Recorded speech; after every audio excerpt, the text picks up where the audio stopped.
Assalamualaikum warahmatullahi wabarakatuh, teman Pro 2 dimanapun berada. Jumpa lagi di podcast Islami Pro 2 RRI Fakfak. Bersama saya Fitri dan saat ini saya sudah bersama dengan Ustadz Usman Abdul Malik. Halo Halo. Ustadz, apa kabar hari ini? Alhamdulillah baik. Baik ya, oke Ustadz dan teman Pro 2, topik kita hari ini adalah ketika harapan tak sesuai kenyataan. Waduh, gimana nih Ustadz? Oke, kita sebagai manusia pasti tentunya banyak berharap sekali. Terlebih harapan-harapan kita kepada masa depan, kemudian harapan-harapan kita kepada cita-cita, begitu juga harapan orang tua kita kepada kita. Ya, terkadang apa yang diharapkan oleh orang tua kepada kita tidak sesuai dengan ekspektasi mereka. Namun kita sebagai anak muda tentunya harus bisa manage terkait harapan-harapan yang kita inginkan. Nah, kemudian harapan tersebut setidaknya kita gantungkan juga dengan doa-doa kita kepada Allah Subhanahu wa taala. Di sisi lain kita berharap kepada sesuatu yang kita inginkan, begitu juga kita sandingkan dengan doa-doa kebaikan kita yang kita lantunkan, kita mohon kepada Allah Subhanahu wa taala. Agar apa? Agar Allah senantiasa memberikan bimbingan, Allah senantiasa membantu apa yang kita usahakan. Ya, seperti itu ya Ustadz ya. Nah, terkait dengan topik kita nih Ustadz, bagaimana nih Islam memandang kekecewaan ketika harapan kita tidak terwujud? Sebenarnya kalau berbicara tentang kekecewaan, agama tidak ada sesuatu yang pelarangan dalam masalah kekecewaan. Karena apa? Karena kekecewaan ini adalah hal yang manusiawi. Artinya bisa jadi timbul atau ada di dalam setiap hati manusia. Nah, kemudian yang agama sampaikan adalah jangan sampai kekecewaan yang berlebihan ini menyebabkan kita buta akan kebaikan-kebaikan yang lain. Artinya dengan harapan kita yang terlalu tinggi kemudian mungkin tidak diwujudkan oleh Allah Subhanahu wa taala, kemudian teman-teman kecewa sampai pada akhirnya putus asa dan lepas daripada beribadah kepada Allah Subhanahu wa taala. Ini yang kurang tepat. Artinya kekhawatiran yang ada ataupun kekecewaan yang ada di dalam hati kita jangan sampai kita putus dalam hubungan kita dengan Allah Subhanahu wa taala.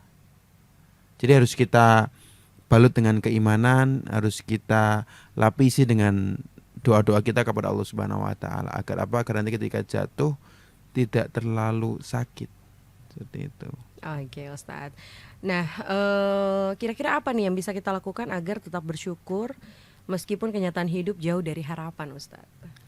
Sekali lagi, ketika kita sudah berusaha menjalankan hidup sebaik kita menurut versi usaha kita, kemudian masih jauh daripada kata baik menurut kita, lagi-lagi menurut kita ya, karena kita sebagai manusia hanya bisa melihat dengan kacamata manusia.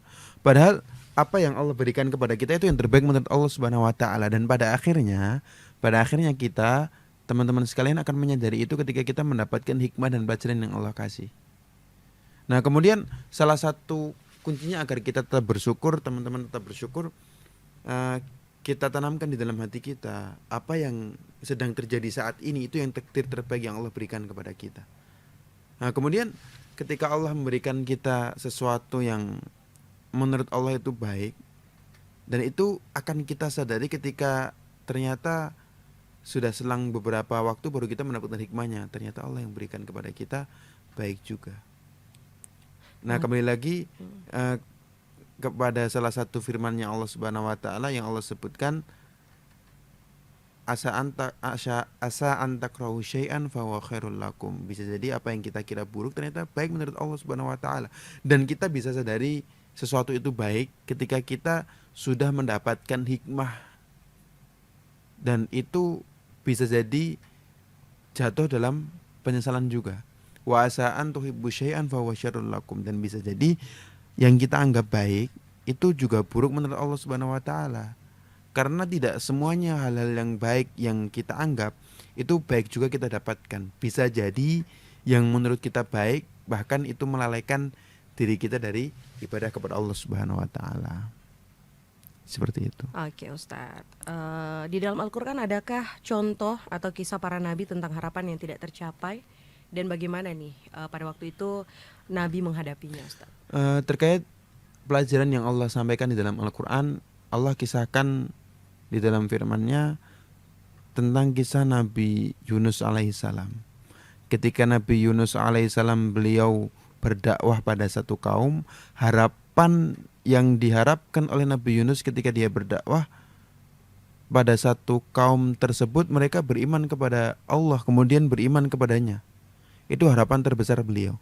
Namun pada nyatanya mereka tidak segampang itu, tidak semudah itu berdakwah pada satu kaum tersebut. Dan pada akhirnya beliau putus asa dan meninggalkan kaum tersebut karena mereka tidak mau beriman kepada Allah Subhanahu wa taala. Nah, kemudian dari situ Allah memberikan pelajaran bahwasannya ini tidak sesuai dengan apa yang dipikirkan oleh manusia.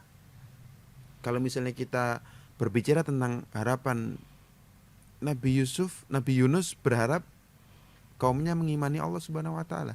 Namun kenyataannya ternyata mereka tidak beriman kepada Allah Subhanahu wa taala dan tidak segampang itu untuk mengikuti Nabi Yunus alaihissalam.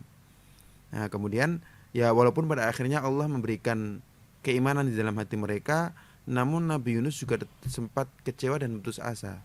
Namun karena keimanan yang beliau miliki, karena kedekatan beliau kepada Allah Subhanahu wa taala, keputusasaan dan kekecewaan tersebut tidak menyebabkan dia semakin jauh kepada Allah Subhanahu wa taala. Justru dengan kekecewaan tersebut, dengan kekhawatiran tersebut yang di luar harapan dia, yang di luar harapan beliau, menjadikan beliau semakin dekat dengan Allah Subhanahu wa taala, semakin kuat untuk memohon kepada Allah Subhanahu wa taala. Oke, Ustadz. Nah, Ustadz, bagaimana nih cara membedakan antara berserah diri kepada takdir dan menyerah dari berusaha, Ustadz? Kalau misalnya berbicara tentang kita berserah diri kepada takdir, adalah kan takdir ini kan kita sebagai manusia tidak ada yang tahu. Kita tidak ada yang tahu takdir kita yang baik di episode yang mana, kemudian yang buruk di episode mana. Nah, kemudian tugas kita sebagai manusia adalah berusaha, kemudian mengharap kepada Allah Subhanahu wa taala. Itu namanya kita berserah diri kepada takdir. Adapun kalau kita berputus asa terhadap usaha kita, kita sudah tidak ada usaha sama sekali. Tidak ada usaha sama sekali, tidak ada pekerjaan atau kegiatan yang kita kerjakan untuk mewujudkan apa yang kita harapkan. Itu namanya putus asa daripada usaha kita. Oke, baik teman Pro 2 dimanapun berada, sampai di sini podcast Islami Pro 2 RRI Fak Fak. Lain waktu dan lain kesempatan kita jumpa lagi. Assalamualaikum. Waalaikumsalam.